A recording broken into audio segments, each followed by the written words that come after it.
Hey guys, Doc Pattison here, teaching pastor at Cap City, with a follow-up on week 2 of our Core52 reading plan. We tackle a huge verse, a huge theme. How many times have you heard someone say, I'm only human? Maybe you've said, I'm only human. We mess up and people mess up and they use the excuse, the justification, but I'm only human.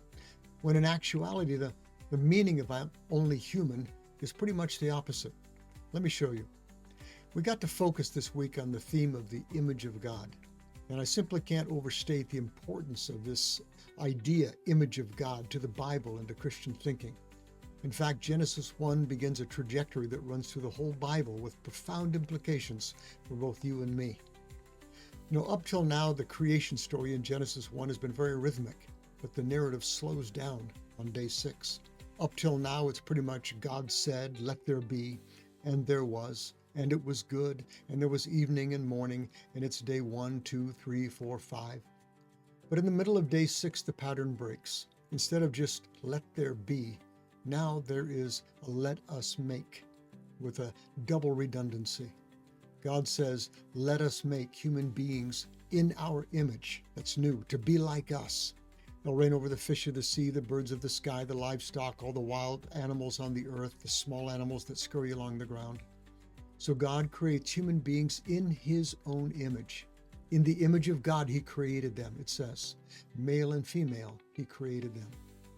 In the image of God, the sole creatures on earth described that way. Now, there are some things that it cannot mean. Some people try to interpret this physically. In other words, they think that there's something about our bodies that's the image of God, as if God had a body. Guys, God has no need of a body. God is a spirit. Some people have tried to link it to gender. I've had students in the past argue that men are created in the image of God and women were created in the image of man. But the Bible teaches that neither male nor female is any more in the image of God. There may be some people who think that perhaps it is a link to the quality of our bodies. Is there some race closer to the image of God? Is there some degree of physical fitness that is closer to the image of God, or beauty, or health? But none of that works. Guys, if you are human, you're neither more valuable than anyone else nor less valuable than anyone else. You were created in the image of God. So what could it mean? Some argue that it refers to our superior intellect, our rationality, our ability to reason, and there may be something there. Perhaps it's linked to our ability to wonder, philosophize. Who are we? Why are we here? Is there more to life? Is there a God? We are the creatures that ask such questions. Perhaps it has to do with our fascination with beauty and creativity. I love that idea. Perhaps it's linked to our function as the rulers or managers of creation that God gave us right in those verses. We were put here to tend, not to despoil his nature. Perhaps it has something to do with our ability to have relationships. Many animals have a limited capacity for relationship. Ours is far more profound. And we are the only animals given a spirit that allows us to engage genuinely with God, to have a relationship with God.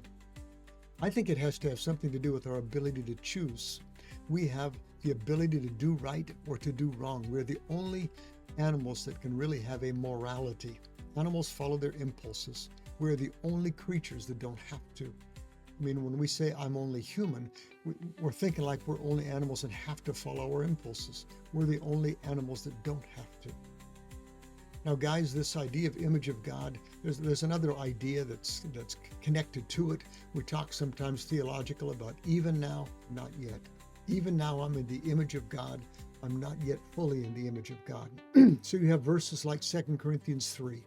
So all of us who have had that veil removed can see and reflect the glory of the Lord. And here it is. And the Lord, who is the Spirit, makes us more and more like him as we are changed into his glorious image. In other words, we are right now in the image of God, and you ain't seen nothing yet.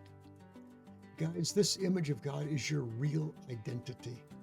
You are the most you when you are the most godly, when you are the most godlike. It's opposed to some idea that somehow that you're the most godlike with respect to power or money or popularity.